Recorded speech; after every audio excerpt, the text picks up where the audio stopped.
بسم اللہ الرحمن الرحیم۔ السلام علیکم دوستو، آج کی اس ویڈیو میں ہم بات کریں گے اس بدبخت مرد اور عورت کی جنہوں نے خانہ کعبہ کے اندر زنا کیا تھا۔ ان دونوں کے اوپر اللہ تعالیٰ کا کیا عذاب آیا اور ان کی لاشوں کو صفا اور مروہ کی پہاڑیوں پر کیوں رکھا گیا۔ پیارے دوستو، اگر آپ بھی ان کے بارے میں جاننا چاہتے ہیں تو اس چھوٹی سی ویڈیو کو پورا دیکھیں۔ اگر چینل کو سبسکرائب نہیں کیا تو چینل کو سبسکرائب کر کے ساتھ ہی بیل کے بٹن کو ضرور دبا دیں تاکہ میری آنے والی ہر ویڈیو کا نوٹیفیکیشن آپ کو ملتا رہے۔ دوستو، روح زمین پر خانہ کعبہ سے مقدس جگہ اور کوئی بھی نہیں ہو سکتی۔ خانہ کعبہ شروع سے ہی عرب کے لوگوں کے لیے ایک مقدس جگہ سمجھا جاتا تھا۔ اہل عرب اور دور دراز کے لوگ اس مقام کو بہت ہی مقدس سمجھتے تھے اور یہاں آ کر دعائیں کرتے اور ان کی دعاؤں کو قبول کیا جاتا تھا۔ تاریخ گواہ ہے کہ جب بھی حرمت کعبہ کی طرف کوئی ہاتھ اٹھا تو اللہ تعالیٰ نے اس ہاتھ کو توڑ کر عبرت کا نشان بنا دیا۔ یہ واقعہ نبی کریم صلی اللہ علیہ وآلہ وسلم کی آمد سے پہلے کا ہے۔ دوستو، اوصاف اور نائلہ وہ بدبخت انسان تھے جنہوں نے انسانی تاریخ کا گھٹیا ترین کام دنیا کی مقدس ترین جگہ پر کیا تھا۔ اوصاف قبیلہ بنو جرہم کا ایک نوجوان تھا، جبکہ نائلہ بھی اسی قبیلے سے تعلق رکھتی تھی۔ قبیلہ جرہم وہ قبیلہ ہے جو سب سے پہلے مکہ میں آ کر آباد ہوا تھا۔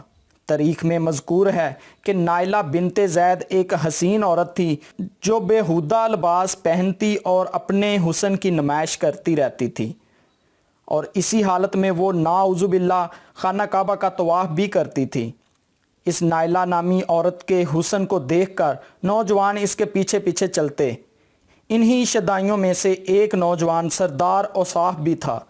کہا جاتا ہے کہ ایک دفعہ اوصاف اور نائلہ اسی حالت میں خانہ کعبہ کی حد میں داخل ہوئے اور ان کے علاوہ وہاں پر کوئی موجود نہیں تھا، اور اسی تنہائی کا فائدہ اٹھاتے ہوئے اوصاف اور نائلہ خانہ کعبہ کے اندر داخل ہو گئے اور بدفعلی کا ارتکاب کر ڈالا۔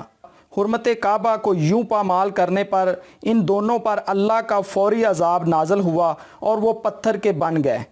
دوستو، زمانہ جاہلیت ذہنی گرواٹ کا اندازہ اس بات سے لگایا جا سکتا ہے کہ بنو جرہم کے لوگ جو شرابی اور بدبخت تھے، خانہ کعبہ کے اندر بدفعلی کرنے والے دونوں بدبختوں کی اس حرکت کو عشق کی داستان کہہ کر فخر کرنے لگے۔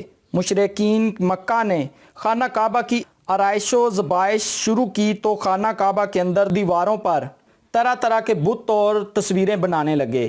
ان میں فرشتوں اور انبیاء کرام کی تصویریں بھی بنائی گئی۔ حضرت ابراہیم علیہ السلام اور حضرت اسماعیل علیہ السلام کی تصویریں بھی بنائی گئی۔ اس کے علاوہ خانہ کعبہ کے اطراف میں 360 بت بھی رکھے گئے جو تمام قبائل کے تھے۔ ان میں اوصاف اور نائلہ کے مرنے کے بعد کے بت بھی شامل تھے۔ بنو جرہم نے عشق و محبت کا مظہر قرار دے کر ان کی پوجا شروع کر دی۔ بعد میں بت پرستوں نے ان دونوں کے بتوں کو صفا اور مروہ کی پہاڑیوں پر رکھ دیا اور ان دونوں بتوں کی باقاعدہ پوجا کرنے لگ گئے۔